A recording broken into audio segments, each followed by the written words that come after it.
My name is Larry Tarosian. My date of birth is 7/12/36. I graduated high school and went into the Navy in 1954, right under the GI Bill, and got out in 1957. Went to night college under the GI Bill for a year and a half. I worked for Thomas A. Edison Voice Writer. They were a company that was affiliated with all, like McGraw is still doing washing machines, but the company went out of business. And I used to repair dictating equipment. I don't know if you know what that is, but you were talking to a machine, and whatever you talked into about, like a doctor or a lawyer or executive, and gave that to a secretarial pool to transcribe, and they would see this, send out letters, or there were doctors, they would put it in their records. Then I left there because they were going out of business, and I went to the New York Transit Authority, and I used to, they called us car inspectors. I worked in Coney Island for 26 years, and I fixed subway cars. I got married at 21.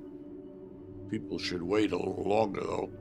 I don't think you're mature enough at 21. I think you should wait till maybe 25, 26. Especially myself, getting out of the Navy. I should have did more in my life before I got married, because once you get married, you're devoted to your family, And I have 3 children. One lives right here 5 minutes away in Jackson. That's my son. My other son's in Manhattan. Like I said, he was an actor. And my daughter lives in Staten Island. I have 2 granddaughters, 1 grandson, 2 great-grandchildren with one, and 2 great-grandchildren with the other. I was very active all my life. I played ball all my life. I mean, I don't know if you know what the paddle ball is. It's like handball with a paddle.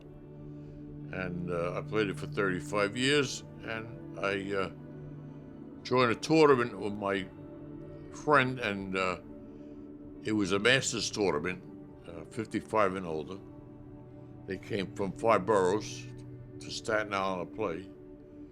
And at 65, I was the oldest guy on the court, and we took the championship.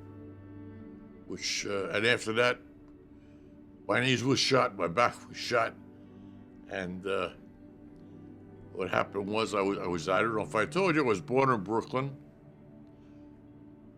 moved to Staten Island, and then moved to Jersey.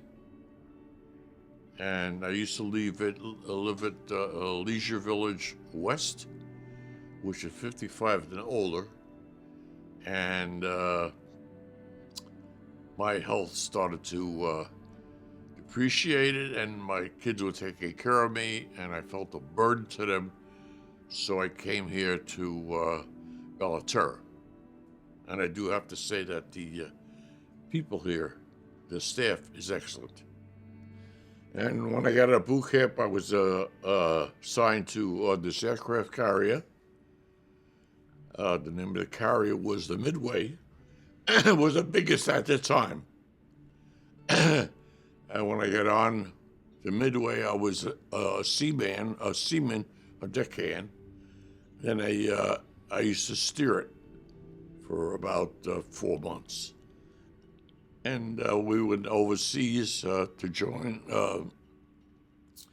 Task Force 77, which were 30 ships, because I knew there were 30 ships, because I was on the bridge steering it. In my time off, I looked at the radar, and we were a task force that tried to intimidate, I guess, South Korea. with 30 ships. My first port I hit was Cape Town, South Africa. A beautiful place. And second port I hit was, they call it Ceylon, Colombo, off the coast of India. And from there I went to Japan, Philippines, Hong Kong, Hawaii, and then came back home. And I came for 30 days, and my orders were to go to Hawaii. I was stationed in Hawaii for 2 years. And what I did in Hawaii, I was actually in engineering and repair. And everybody has to put their time in mess cooking, dishing out chow and cleaning pots and doing things like that. The next floor online, I'd fallen down the stairs, so I happened to go there. And after 1 week, the chief called me in the office and made me a master at arms. And me and another guy read the whole gallery that fed Pearl Harbor, all the naval guys. I did that for about 4 months, and tried to stay another 4 months, but the chief said he could not do that because the lieutenant down in the tugboats had a lot of pull. So I landed up in the tugboats working at Pearl Harbor for a year and a half. And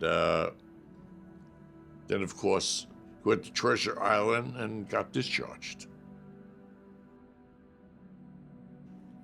They stopped the draft, and they should never have done that. Everybody should put at least 2 years, whether it's in the Army or whatever. It does change you as a person. Also, I believe that it makes a man out of you, being in the service, especially going through boot camp. They say, jump this high, you jump that high.